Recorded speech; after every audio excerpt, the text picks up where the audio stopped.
প্রিয় দর্শক আসসালামু আলাইকুম। আজকে আমি আপনাদের সাথে খুব সহজভাবে ম্যাঙ্গো কেক তৈরির রেসিপি শেয়ার করতে চলে এসেছি। প্রথমেই আমি মিক্সিং বোলে নিয়েছি 1 কাপ আটা। চাইলে কিন্তু আপনারা ময়দাও ব্যবহার করতে পারেন।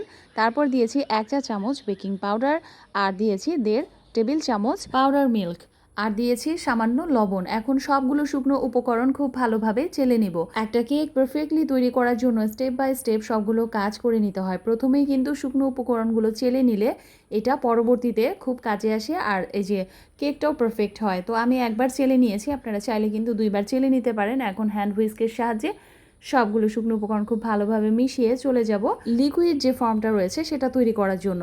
একটা ব্লেন্ডার জার নিয়েছি আমি, এর মধ্যে এখন 2টা রুম টেম্পারেচারের ডিম দিয়ে দিলাম। তারপর দিয়ে দিব হাফ কাপ চিনি, আরও দিয়ে দিব 2 টেবিল চামচ চিনি।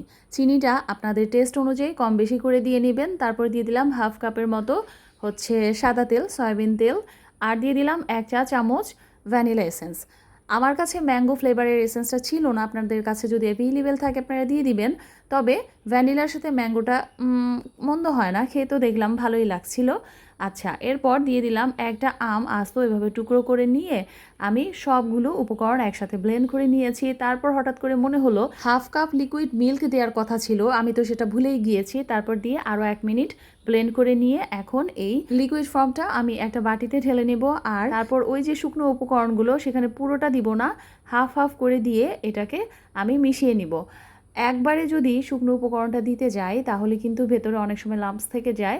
মানে অল্প অল্প করে দেওয়ার একটাই উদ্দেশ্য, যেন খুব ভালোভাবে লিকুইডের সাথে শুকনো উপকরণগুলো মিশে যায়, ভেতরে কোনো দানা না থাকে। এখন হ্যান্ড হুইস্কের সাহায্যে এভাবে ঘুরিয়ে ঘুরিয়ে মিশিয়ে নিব আর ব্যাটারটা তৈরি করে নিব। ব্যাটারের ঘনত্ব কীরকম থাকবে আমি আপনাদের দেখিয়ে দিচ্ছি। অলরেডি কিন্তু আম দেওয়ার পর কালারটা অনেক সুন্দর হয়েছে, আর দেখতেই পাচ্ছেন ব্যাটারের কনসিস্টেন্সিটা কিন্তু খুব বেশি পাতলা না। এই তো দেখেই নিশ্চয়ই বোঝা যাচ্ছে। এখন আগে থেকে আমি কেক মোল্ড তৈরি করে রেখেছিলাম, চারপাশে তেল দিয়েছি, শুধু কাগজ দেইনি, আর মাঝখানটায় শুধু কাগজ দিয়েছি, লেখালেখির কাগজ একটা হাতের কাছে যাই ছিল তাই দিয়েছি। আপনারা চাইলে কিন্তু বেকিং পেপার এখানে ব্যবহার করতে পারেন।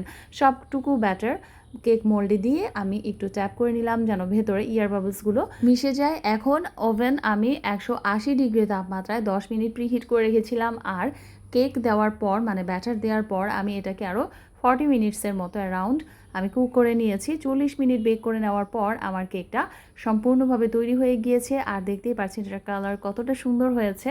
তাহলে চলেন এই কেকটা আমি আপনাদের কেটে দেখিয়ে দিচ্ছি কতটা স্পঞ্জি হয়েছে আর কতটা পারফেক্ট হয়েছে।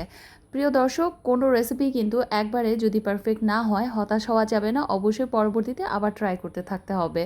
এখানে এই কেকের মধ্যে আমি নিচের দিকটায় সামান্য কালো কালো দেখা যাচ্ছে, এটা আমি কয়েকটা চকলেট চিপস দিয়েছিলাম আমার মেয়ের আবদারে।